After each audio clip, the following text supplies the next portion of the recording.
Good morning, mate. Review natin kung ano yung nangyari kagabi at ano yung nangyari ngayong umaga. Gamitin lang natin yung price actions and trend line.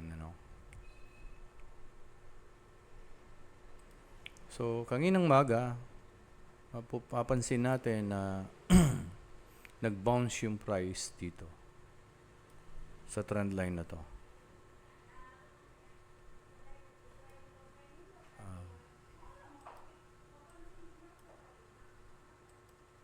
After niya mag-consolidate, ayun yung manipulation, hitting the trend line, and then it created a bias. At kung mapapansin nyo, itong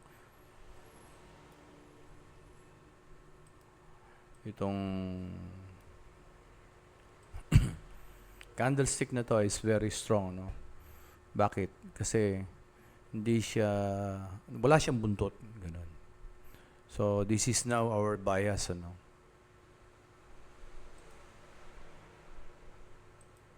So, nagkaroon ng konting pullback simply because there is a resistance dito sa gawing kaliwa. Ayun yung pullback.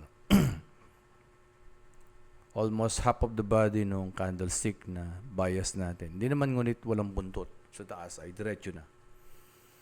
Candlestick most of the time ay nagkakaroon ng konting correction or pullback. And from there, nagkaroon ng break na structure, and then itong blue line na to is our resistance. Nagkaroon ng liquidity sweep, then bumaba. And for 1 hour, ito na siya. And another candlestick na hindi pa naman tapos, still there is 11 minutes left. Kaya nga lang, you have to consider this area na posibleng dito magkaroon ng consolidation o magkaroon ng yung hihinto siya. So we don't know yet what will happen. And since mag-aalas 12 na, I suggest we take a rest.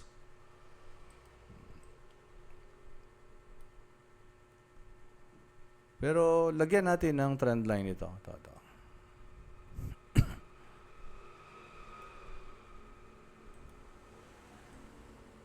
Yan. At least meron tayong markings bago tayo bumaba ng. At mapapansin nyo, ayan, bago umakyat, huminto dyan, nag-pullback. At ngayon, yung price is nandyan na, no? So, this is my last trade, na I have almost $80 in one trade. Then we go down 15 minutes, ayun yung naging pullback kanina or correction. Then ayun yung naging breakout. So from the breakout hanggang dito sa liquidity sweep, ano ba ang meron? Ilan ba ang meron? Ilan ba yung naging kuan? Yan. Tama si mate. Yet, this is in alignment with our COT. And nabutas na itong daily. Ayan, daily, yung red, And then, medyo nabutas na rin yung weekly resistance.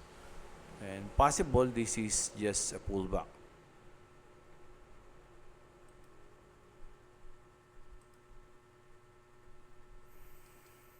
But since 12 na, maaring wala nang masyadong volume. So ayan, sa pag-breakout niya, ang taas ng volume, and then nag-pullback is mababa yung volume. So this is a sign of strength. This is the sign of strength ng bullish. Yung pagbaba niya is nag-dry yung volume, sign na medyo exhausted na yung bearish. So parang nag-pull back lang siya.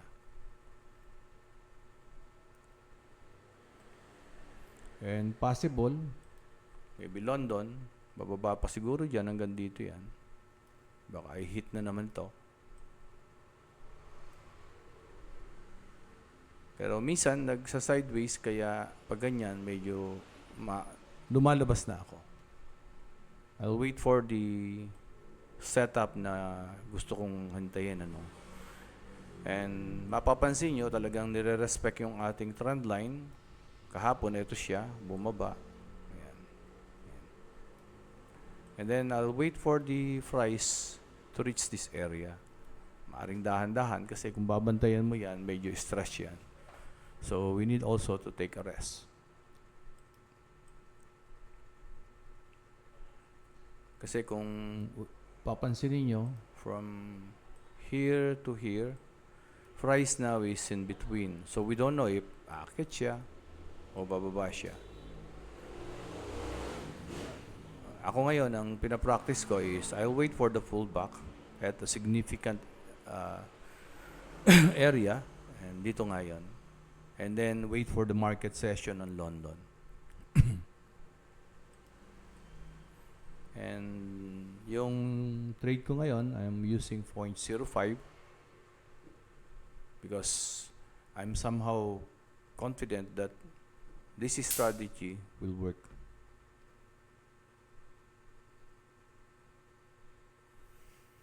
Tanggalin natin yung volume. Lagay naman natin yung stochastic.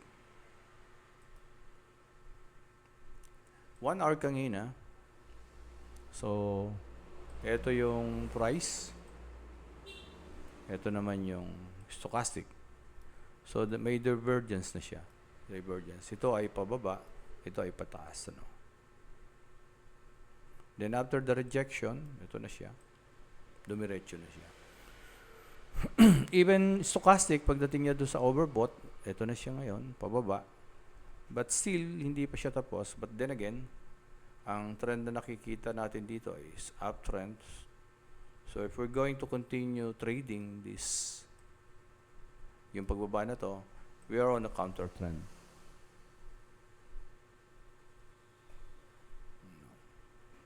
Meron din akong trade dito kanina, kaya lang hindi ganun kalakihan. At medyo late na akong nag-trade. Nagpunta ako ng Metrobank, may chinek kasi ako. Then let us go to 15 minutes. So, sa 15 minutes, ayan yung, ayan.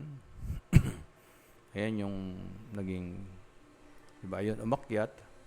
Then bumagsak. Then ayun na yung impulse na to. Ayun yung rejection, ayun yung confirmation on a 15 minutes.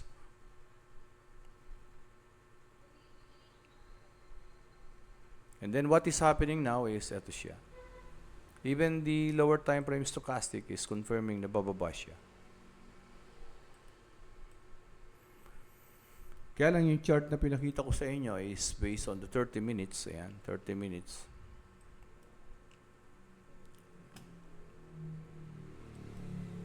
So, after this, yan, ito.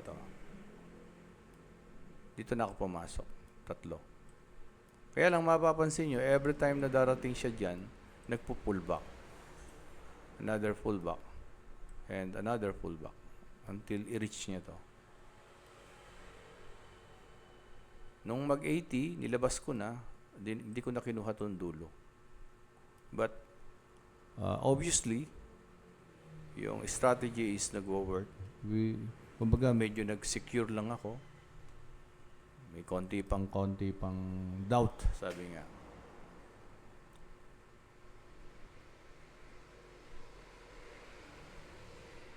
So, sa ngayon, ayan siya. Ayan. But still, possible talagang butasin pa yan.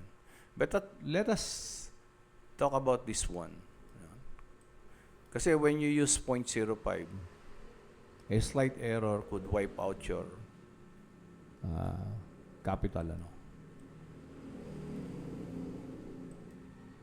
Lagyan natin ng mga trend line yan. Isa.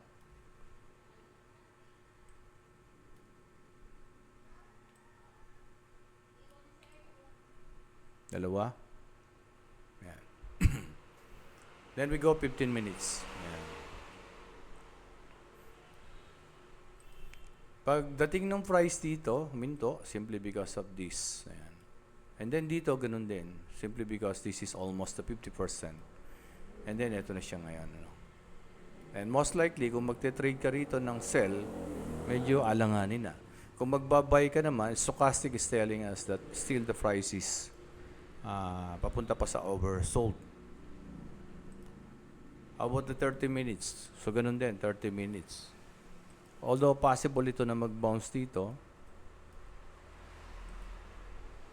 And then the 1 hour, so yun. But I suggest next time, better we look for the starting point nung kanya. Pinakamaganda. At least yung risk natin medyo. Kasi pag nasa gitna, pwedeng tumaas muna bago bumagsak. Especially, kung papansin nyo, nagkakaroon na siya ng buntot. But then again, we have to take a rest kahit pa paano. Be observant kasi tulad nito, ayan, tulad niyan.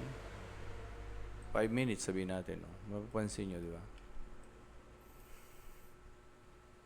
Ako, minsan, niisip ko, tataas na. But since yung 30 minutes is very biased, so I'll wait. Then, nung nag-breakdown, doon ako pumasok doon sa pullback. Pag pullback na yan, pumasok na ako. Tapos, bumagsak ulit. Konti, kinuha ko na. Dito yata, kuha ko yata dito. Ayan. And at the same time, your stochastic or our stochastic is oversold na. So, ano yung pwedeng mangyari, no? Pwedeng mangyari dyan is 1 hour, pababa pa rin yan. 30 minutes, yes, pababa. While the 15 minutes, medyo, pababa pa rin naman. 5 minutes. Medyo kumukontra yung 5 minutes. So, I suggest, if you still want to sell, you wait for the 5 minutes na umakyat dito. Kung magkaroon ng consolidation, you wait for the breakout. Yan. Kaya lang, still this is the area of consolidation. Ito yung pinaka-resistance, support talaga. If the price bumagsak dito, that is the time na masasabing nabutas na yun. Paano masasabing good breakdown? So you wait for the price to close below. Parang ito. And then you wait for the pullback. And then kung may pullback, parang yan. So baba ka ng lower time frame, doon ka mag-entry. So ang entry mo ito, ang stop loss mo dito. So anong basihan mo, bakit ka magsesell? This candlestick na nag-breakdown. On a lower time frame ng 1 minute, you wait for the rejection and any confirmation will do. So before ka mag-sell. Kasi kahit sabihin mo na ito ay resistance pa rin, basta nagkaroon na yan ng malaking candlestick na nag-close near the low, so possible na talagang magpo-pullback siya and then para imit itong ka na to. And this is the order block.